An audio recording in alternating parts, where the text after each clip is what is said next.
I want to make clear Israel's position. Israel Prime Minister Benjamin Netanyahu said a ceasefire in Israel's war against Hamas will not happen, as ground forces fought inside Gaza and airstrikes pounded the besieged Palestinian territory.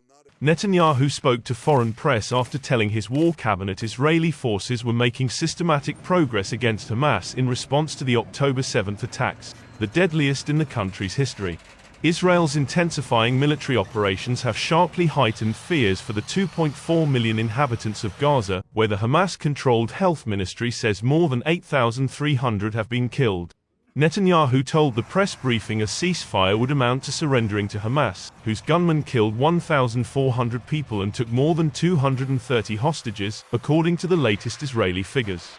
Columns of Israeli tanks and armored bulldozers were seen churning through the sand, and snipers took positions inside emptied residential buildings.